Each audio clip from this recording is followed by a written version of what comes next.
We got the USA versus Russia military power in 2024. Excited to get into this one, man. Especially with everything happening in the world right now. You got everything happening with Russia, even threatening the UK. I'm really interested to see how exactly powerful Russia is, and especially compared to America as well. So yeah, looking forward to getting into this one. Before we do, appreciate if you guys can hit that subscribe button. It really does help out with the channel. Let's check this video out, man.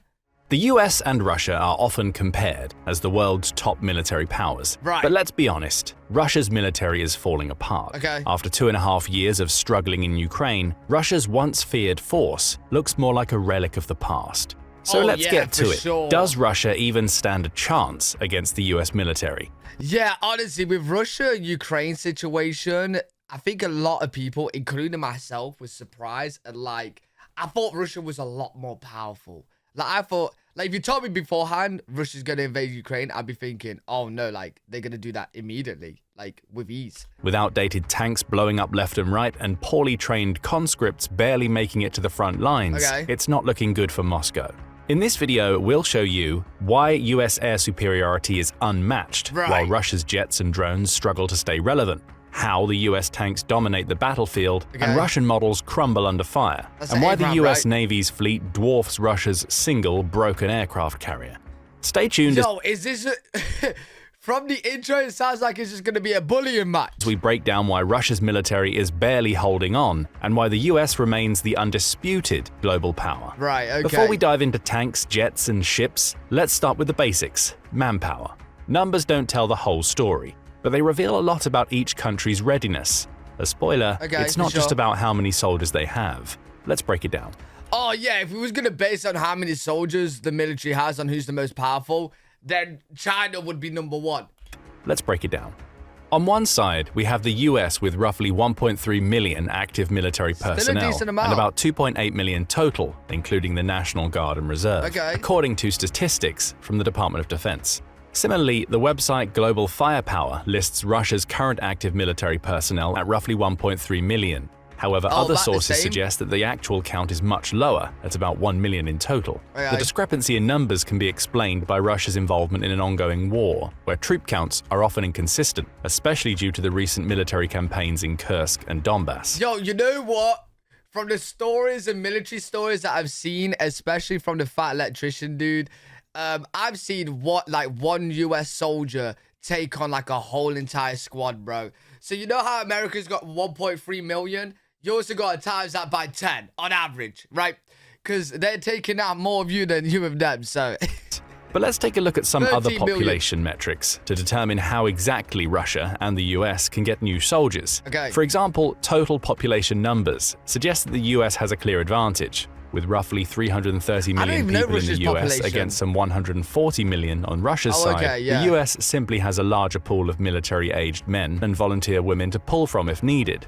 These numbers are further supported by Global Firepower's estimates of how many men reach military age each year. For the US, the number is estimated to be as high as 4.4 million, compared to Russia's mere 1.2 million. However, pure population numbers aren't quite meaningful if people are not actually signing up for military service. Yo, this is what I think with America would just make it better for them, right? From what I've seen and how like patriotic America is and how proud, you know, how proud of their country they are. Yeah, I feel like, let's say America was seriously going to war, I feel like a lot more people in America would sign up than definitely Russia. Because I swear with like Russia and Ukraine, aren't their own soldiers, like I've heard stories of them like running away and stuff. And trying to escape and stuff and don't even want to be in there. With America, I feel like if worse came to worse, I feel like a lot of citizens would definitely sign up. And that's where we see the first major ideological difference between these two countries. On one side, the US military uses purely the volunteer or contract service model. That means that all recruits that go to the army have willingly signed up for military service. Based on statistics from the Department of Defense, there are roughly 150,000 recruits going through the US military's Basic Combat Training, Boot Camp or BTC. The DoD also suggests that there were roughly 200,000 applicants for BTC in the previous year, meaning that a majority of applicants were accepted into BTC. Out of those, it suggested that roughly 80 to 90% actually pass BCT and become US military soldiers and go on to advanced training. However, the Department of Defense also suggests that 150,000 recruits each year is not enough to satisfy each of the branch's quotas. The DoD reports that the Army has shrunk by about 15% active members in the past decade, alongside most other branches of the military, while the Navy was the only one to see growth, at roughly 8% since 2011. Accordingly, it's estimated that the military frequently misses its recruitment targets by 10 to 15% per year, which is caused by lower application numbers, overall lower interest in serving in the Army, and young adults being unable to pass the health assessments to get into BCT. Despite those setbacks in acquiring— Wait, more young adults are not passing the health to get into the BCT? Damn, what's going on, bro, with the young adults? New personnel, the US military remains one of the largest in the world. Based on 2024, it's only behind India and China, which have over 2 million active members, but also have a population 4 times larger than— Oh, wait, hold up.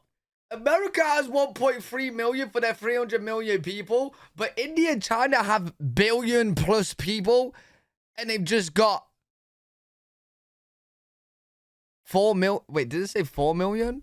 Remains one of the largest in the world. Based on 2024, it's only behind India and China, which have over 2 million active— Wait. That don't make sense, bro. 1.3 with 300 million population, and 2 million with 1 billion population.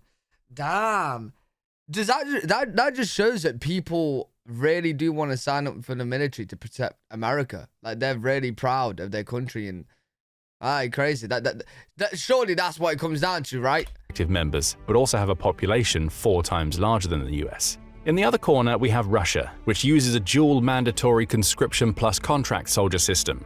According to data published by the Russian Ministry of Defense, Russia is currently conscripting 150,000 soldiers every 6 months. Okay. Additionally, data from 2023 suggests that the Russian military signed roughly 490,000 military contracts for soldiers during that year.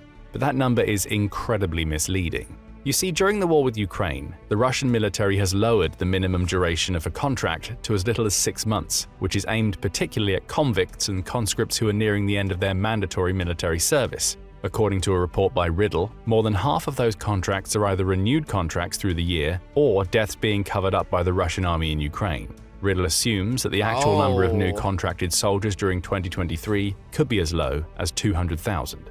That still leaves Russia— Yeah, what I've noticed with Russia, with their war with the Ukraine, right, is I feel like they've been lying about a lot of stuff, man. Because I've seen a few of these military videos, right, and I've seen that Russia's got, like, the numbers in tanks and that, but then I'm hearing that Russia's tanks are falling to pieces, and they're using very, very old ones. So, like, what's going on, bro? You got the most tanks or not? With quite a bit more growth than the US overall. And that's where the current war also comes in, to throw yet another wrench in Russia's numbers. According to the Ukrainian Ministry of Defense, Russia has suffered roughly 650,000 military casualties throughout the 31 months of warfare. Wow. Additionally, the rate at which Russia has been accumulating these casualties has only risen in the past few months. It's estimated that Russia has been losing roughly 1,000 soldiers per day since the beginning of 2024. Damn. In more recent months, however, that figure has jumped to 1,300 soldiers per day. According to those numbers, Russia barely has more soldiers coming into its military than it's been losing in the war. Wait, yo, you know what's crazy? Like, I'm not fully up to date with the Ukraine and Russia, dude. I'm really not, because I'm surprised by that number. I really am. I thought it was, like, calming down a little bit. I've seen in the news a couple times that, like, Russia wants to talk to Ukraine and whatnot. I haven't really been seeing much. I don't really look at the news, I'm not gonna lie. But, yeah, to think it's that active still, 1,300 Russian troops are dying every day. That means a lot of war is happening, bro. Bro, crazy to think about, man. War, dude. Stupid. Let's just sit down and, I don't know, have a boxing match. Some analysts suggest that if the war goes on for another year, Russia is well on track to suffer 1 million casualties by mid-2025.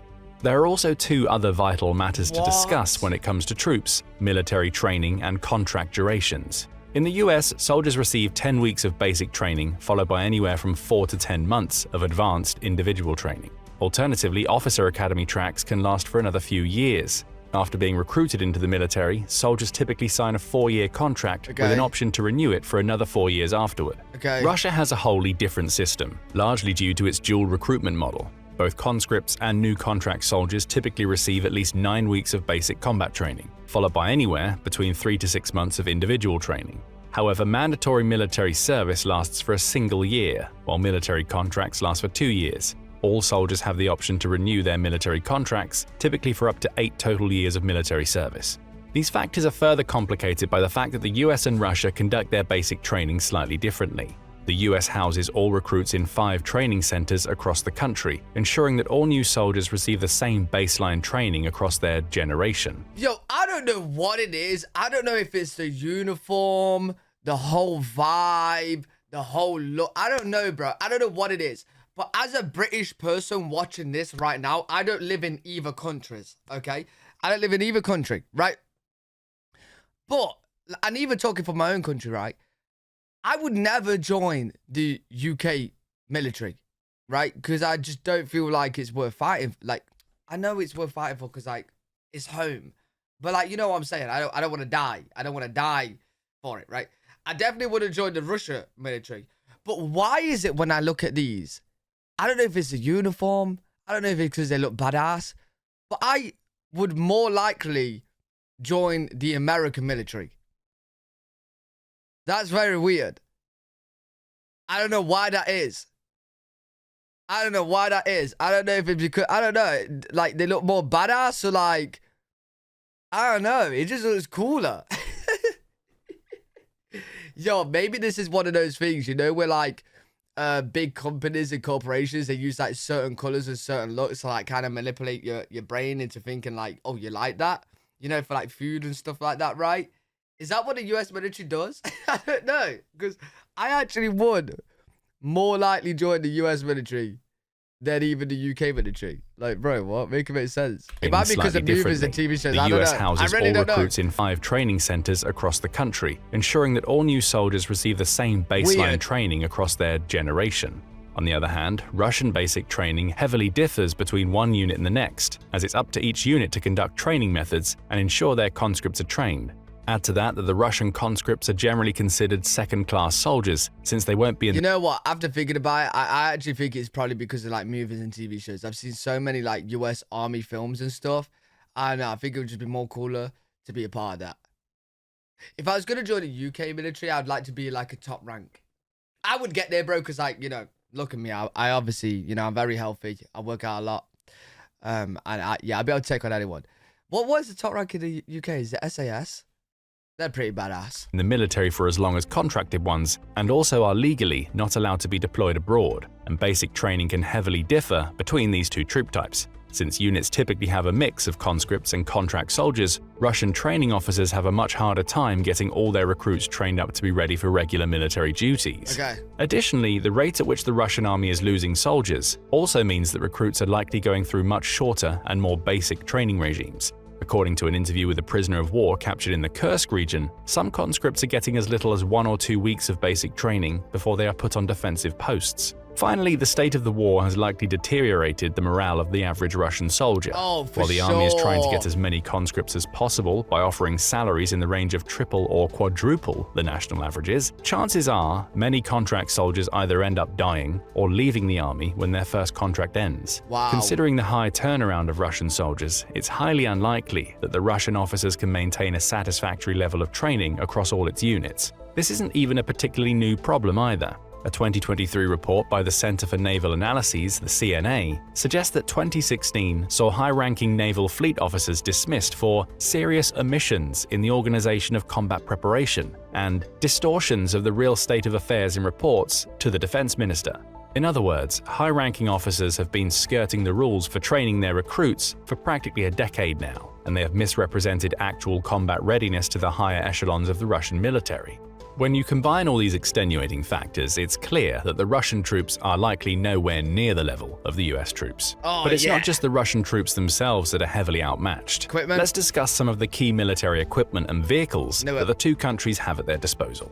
We'll start with land vehicles. Well, from hearing that Russian tanks are falling to pieces and they're using the old ones, I don't think it's a match.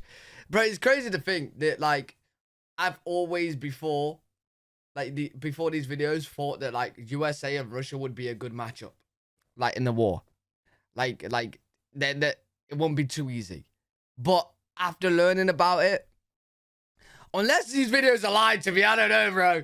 But after learning about it, yo, USA would just wipe the floor with them. Since Russia's have actually been the reason the country really couldn't do much with its troops in Ukraine. According to Global Firepower, Russia has over 14,000 tanks at its disposal, while the US military is estimated to have between 4,600 and 5,400. Yo, this is what I'm saying. That's a lot of tanks, bro. 14,000 to 4.5. Bro, they got 14,000, so why am I hearing that they're sending old tanks into Ukraine? Or like they're not working, or like, bro, what's going on? While the US military is estimated to have between 4,600 and 5,400. These numbers are not particularly useful for determining the exact vehicles, and Russia's numbers fluctuate greatly depending on the source used for the information. So let's see exactly what the countries are working with. The main battle tank of the US military is the M1 Abrams, specifically the M1A1 and M1A2 models. These can be considered current tanks, even though the first Abrams entered service back in 1980. Technically, the Abrams tanks slot into the upgraded third-generation category, which is currently the gold standard in militaries across the world. The upgrades typically include better optics and more technology improvements, such as communications and guidance systems. On Russia's side, the equivalent tank would be the T-90, or more specifically the T-90M. A side-by-side comparison between the M1A2 Abrams and the T-90M shows that they are pretty evenly matched, at least on paper. Oh, okay, maybe. Looks are deceiving sometimes. It did look smaller, though. Like, much smaller. For example, the Abrams is considered more maneuverable, with a slightly higher top speed. But the T-90M's lower overall weight allows it to pick up speed and change directions faster. When comparing the tank's offensive capabilities, both seem to have similar power to mow down infantry as well as take down enemy tanks. The more advanced ammunition of the Abrams is considered to be slightly better than the T-90's equivalent. However, the T-90M possesses the ability to store anti-tank guided missiles, which the Abrams tank does not utilize, giving them a theoretical advantage in mid to long-range warfare. Ultimately, it's the defensive capabilities of these tanks that matter in the long run, as evidenced by how the tanks are performing in the war in Ukraine. One of the greatest downsides of the T-90, and indeed the entire T-tank line that came before it, comes in the tank's autoloader. In this system, the tank's additional ammunition is not stored inside the tank, but rather separately below the turret. The ammo stockpile is protected by a relatively thin layer of armor, although the newest T-90M upgrade has slightly increased its anti-tank missile defenses. Regardless of the upgrade, the actual danger to the tank comes from missiles and drones that can target the ammo stockpile directly, typically from below. For example, a drone or a missile can puncture the armor, detonating the spare ammo and completely obliterating the entire tank. Well, yeah, if you don't have the ammo, bro, what are you going to use the tank for? This strategy has been utilized by the Ukrainian military to take out T-type tanks en masse, with the Ukrainian Ministry of Defense reporting over 8,800 Russian tanks destroyed over the course of 31 months. Wait. Wait.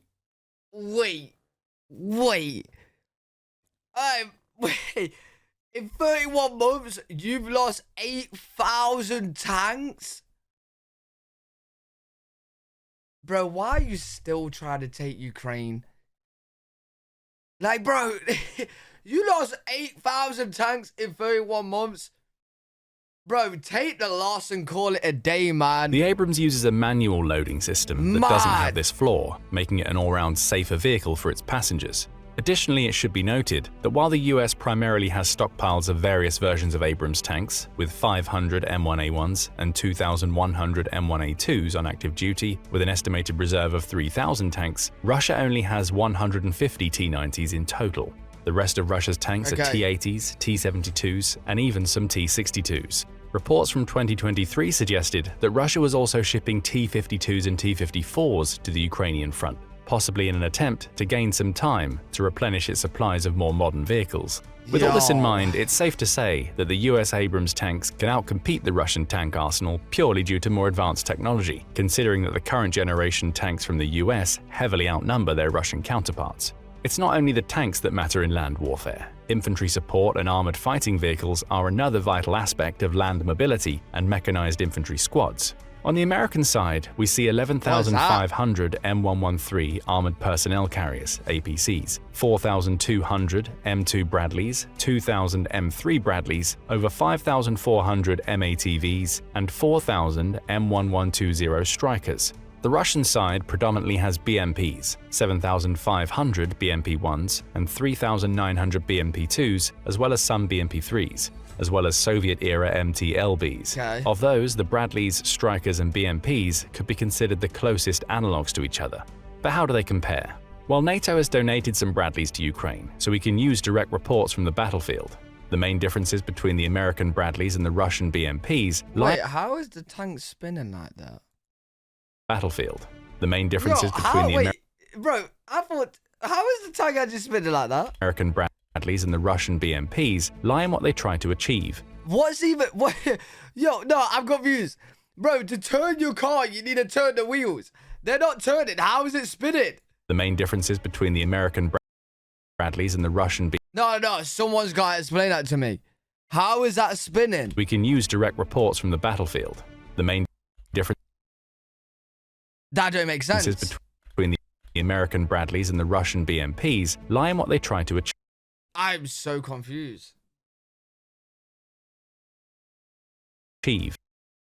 Oh, wait, are they going in opposite directions? So are these wheels going forward and this wheel is going backwards?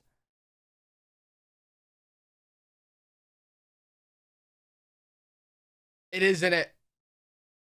Yo, I'm so sorry. That took me...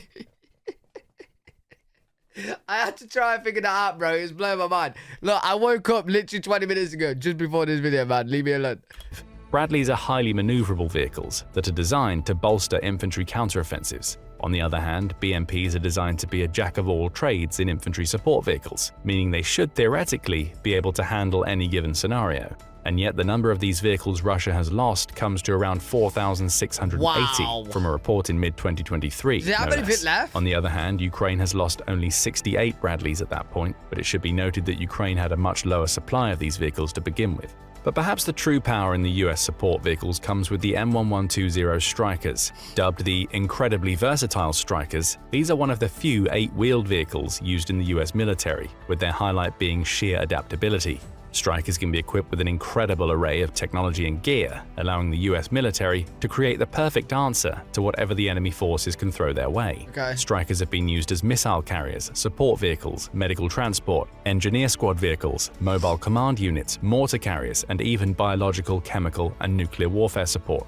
To that end, it's not surprising that the US would have an overwhelming advantage on the ground, at least as far as vehicles are concerned. But a fight between the US and Russia would likely start with long-range artillery and air-to-air combat. So let's compare some of these aspects of each country's military.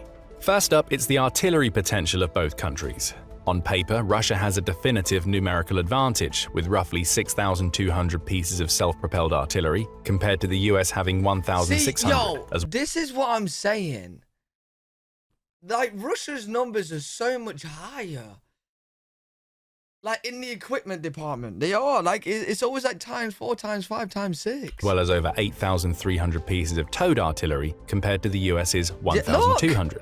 In fact, Russia is widely considered to have the largest artillery arsenal in the world. But again, it's not just about pure numbers. However, what Russia has managed to do falls nothing short of a miracle for an economy of its size. While Russia still uses some of the oldest Soviet-era self-propelled artillery models with minor technological upgrades, the country's reliance on quantity over quality is definitely paying off. Right. NATO intelligence suggests that not only does Russia have an overwhelming advantage when it comes to artillery vehicles and guns, but the country is also outproducing both the US and Europe.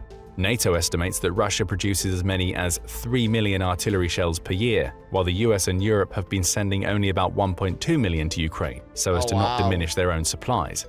Russia's use of relatively old artillery pieces is one of the few aspects where focusing on quantity over quality gives it an advantage. For example, one of the more modern weapons, the M109A6, has a fire rate of 1 round every 3 minutes. Its upgrade, the M109A7, uses an autoloader to drive the firing rate up to 1 a minute, or achieve a burst of 4 rounds in a minute. By comparison, some of Russia's oldest models, the 2S3s, fire 2 to 3 rounds per minute with manual reloading. And Russia wasn't slacking on improving its artillery.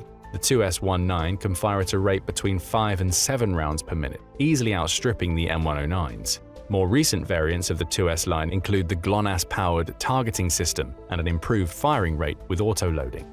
Some strategists have suggested that the war in Ukraine is largely a stalemate due to Russia being able to abuse its artillery advantage. Considering that the US also has a smaller artillery arsenal and doesn't produce as many shells per month, long-range artillery strikes between the countries would end up in Russia's favor if there weren't any extenuating factors. Luckily for the US, those extenuating factors are its air force, drones, and more advanced long-range missile arsenals. According to the US Air Force statistics, the country has access to 5,500 military airplanes across various functions and models. Perhaps the most obvious is the country's fleet of roughly 2,900 fighter and multi-role jets, with the oldest models being the lauded F-15s and F-16s. Bro, I've seen so many jet videos. I absolutely love them, man.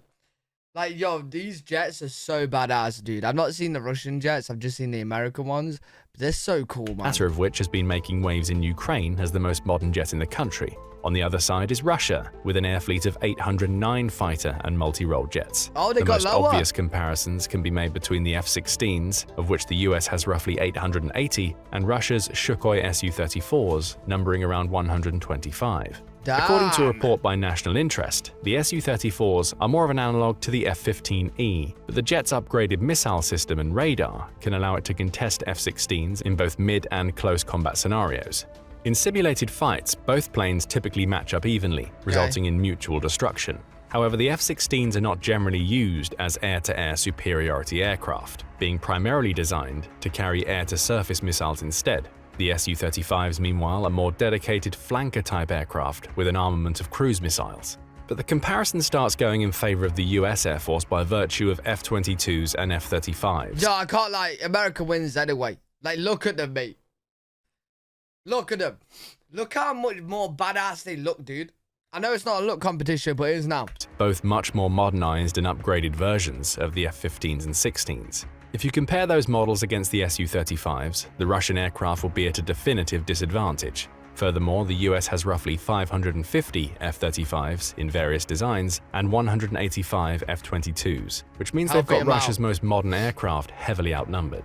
The sheer scale at which the US Air Force could dominate the sky over Russia would also allow the US aircraft to be used more offensively. These include the country's arsenal of over 150 bombers compared to... Oh yeah, yo, the B-2 bombers, bro. Nah, they look they look alien-like. Russia's 120. A theoretical scenario where both countries approach combat with air superiority in mind would likely see Russia's key military facilities bombed from the air, while the US Air Force keeps the sky clear of Russian defenders. The second vital aircraft category is helicopters, where the US leads once again with roughly 5,700 compared to Russia's 1,600. This will give the US military more opportunity to shuttle troops around and open more fronts where the Russians will be forced to defend themselves. The US Air Force also has a higher operational capacity when it comes to training its pilots. The country uses over 2,600 trainer aircraft compared to Russia's 550. This allows US troops to be more experienced with modern combat tactics, as well as work with aircraft that have lower flight hours logged, which means that the US is not putting as much wear and tear on its aircraft to deliver a steady stream of experienced personnel to the front lines. All these factors mean that the US Air Force rightfully takes first place in the world. But modern air combat isn't only decided by manned aircraft. Drones. Unmanned combat aerial vehicles, also known as Mate, this is the way the military is going to be heading, bro. Drones and robots, man. UAVs, or drones, are likely going to be the defining factors of future wars between modern countries, if they even get there. In some capacities, drones have seen extensive use in the war in Ukraine. However, most of these drones were repurposed commercial drones with ordnance strapped onto them, rather than dedicated military drones that the US and Russia could possibly use. Of course, Ukraine has been building up its local UCAV industry as well, but the more common makeshift drones are a big part of how the country has been able to repel Russia's tanks and artillery for so long. Going back to the US and Russian drones though, we once again see a clear advantage for the US due to the country having some of the most advanced models in the world. The clear leader is the General Atomics MQ-9 Reaper, of which the US Air Force is estimated to have over 289 as of 2021. Each of these drones costs a staggering $32 million. Unlike kamikaze drones that are being used in Ukraine or recon and intelligence gathering drones that were seen before, the MQ-9 Reaper, sometimes dubbed the Predator B, is a multi-purpose hunter-killer drone. The drone has a range of over 1,000 miles, can stay in the air for up to 14 hours when fully loaded, or over 40 hours with a partial load and added fuel tanks, and carries up to 3,000 pounds of missiles, which can be a combination of air-to-surface or air-to-air ordnance depending on the mission at hand. The only Russian counterpart to the Predator is the Kronstadt Orion, of which Russia has 48, but has barely used during its offensive missions in Ukraine. A big part of that is the fact that it's barely used because it probably don't work. Ukraine has quickly adopted layered anti-air defenses, which drastically reduce the drone's survivability. The cheaper and more numerous converted commercial drones are much more disposable for both countries involved. Regardless, the US has a much higher ceiling when it comes to drone warfare, and the country's enormous budget means that it can rapidly adopt the same drone-based style seen in Ukraine and put it to good use. Additionally, the US Air Force is supported by a fleet of aircraft carriers more numerous than the rest of the world combined. The US Navy operates a staggering 11 aircraft carriers, 10 Nimitz-class and the more modern USS Gerald R. Ford-class carrier, with an additional order of 4 more Ford-class carriers on the way. 4 more? By comparison, Russia only has 1 carrier, which hasn't even... they must cost... Oh, wait, 1? They must cost so much, bro.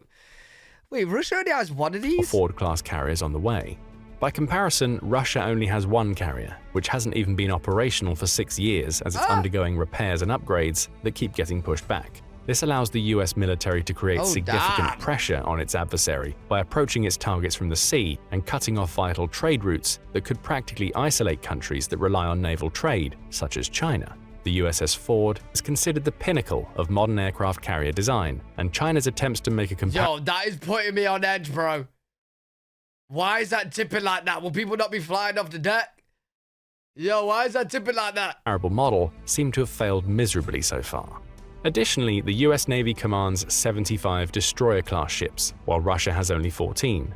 These ships are vital in projecting naval power and clearing out enemy ships and submarines, so the US has a clear edge in operational capacity. The Russian Navy is also more scattered, with Arctic, Baltic, and Black Sea fleets. The distance between these fleets makes each of them less of a threat. Furthermore, 2 of those fleets, the Baltic and the Black Sea, are practically fenced in by NATO countries, making them far less potent. Of course, it bears mentioning how both countries are funding their militaries, as that can indicate their long-term growth potential.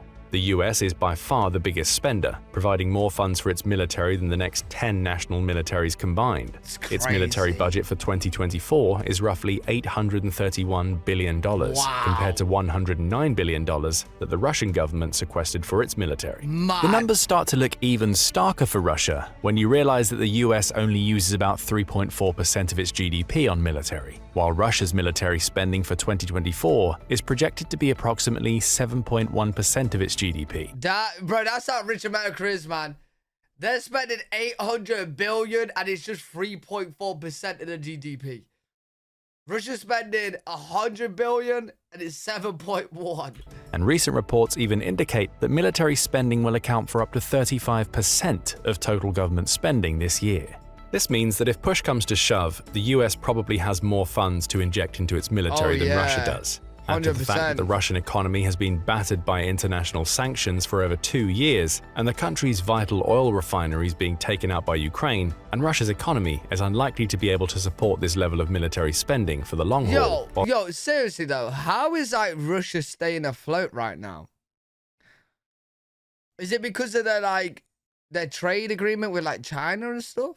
How are they actually staying afloat, bro? They got sanctions on them, they're at war.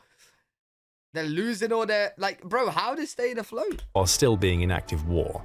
All these aspects point to the US having an overwhelming military advantage across most fields of war. However, these only really make a big impact if the countries end up in conflict against nations or coalitions that don't have nuclear weapons. Both the US and Russia have roughly the same number of nuclear warheads, 5,400 total warheads and around 1,700 deployed ones. Why does this matter? Russia's nuclear weapons policy, although defensive, is also pretty trigger-happy. Under President Vladimir Putin and his new proposed rules, Russia states it has the right to launch nuclear weapons as soon as a nuclear-capable country starts directly working against Russia's interests. Wait, that's the new laws? You can use a nuke whenever somebody just goes against you. Not nuke-wise, just go against you. Just go against you.